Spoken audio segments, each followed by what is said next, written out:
हमारी तो जिस समय ऐसा हुआ, ऐसा लगा कि हमारा तो सारा संसार सिमट गया।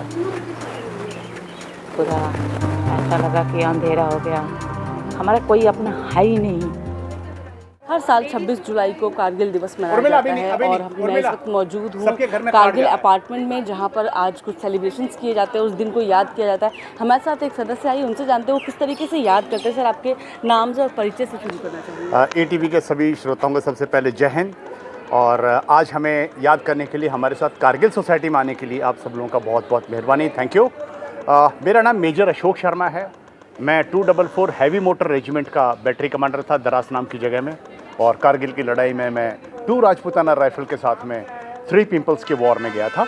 और मैं पिछले 25 साल से यहाँ रह रहा हूँ, जब से कारगिल सोसाइटी बनी है।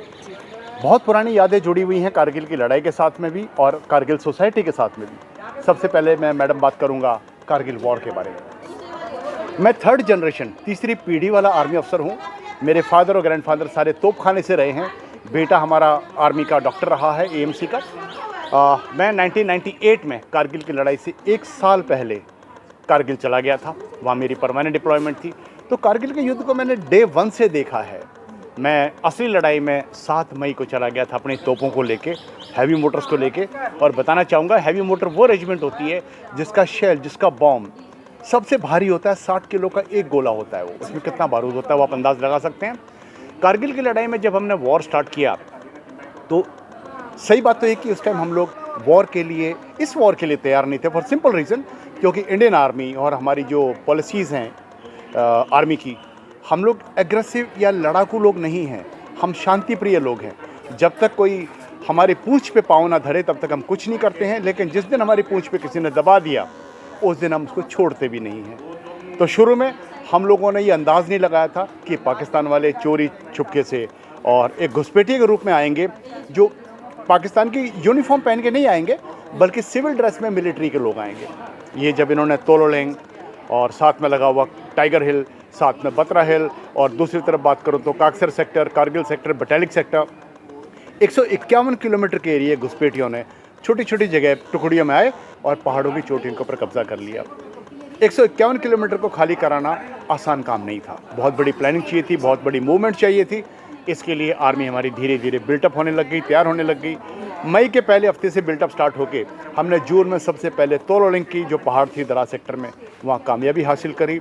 उसके बाद में, उस पहली कामयाबी के बाद, हम भगवान के दया से और आप लोगों के अच्छे सपोर्ट से हम लोगों ने पूरे कारगिल को 4 जुलाई को पूरा फ्री करा लिया, और 26 जुलाई को हम इस विजय दिवस के तौर पे मनाते हैं।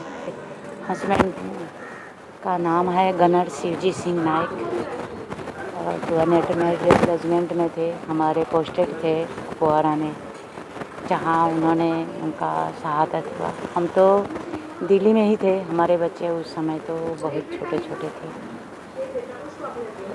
हमारी तो जिस समय ऐसा हुआ, ऐसा लगा कि हमारा तो सारा संसार सिमट गया।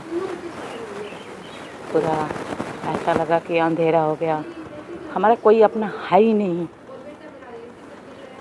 लेकिन शायद उनका आशीर्वाद रहा या ऊपर वाला का क्या था।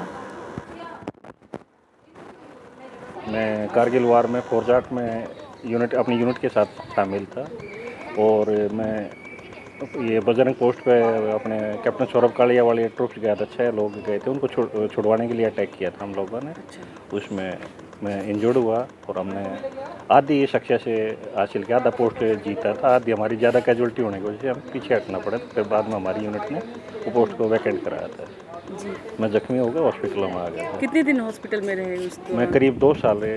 मैं एक तस्वीर देख पा रही हूँ, ये किनकी है? ये मेरे पिताजी थे, श्रीलंका में शहीद हो गए थे 18 नवंबर 89 में श्रीलंका में। अच्छा। ये फोरजाट में ही थे, ये उसमें शांति सेना में उधर शहीद हो गए थे जी।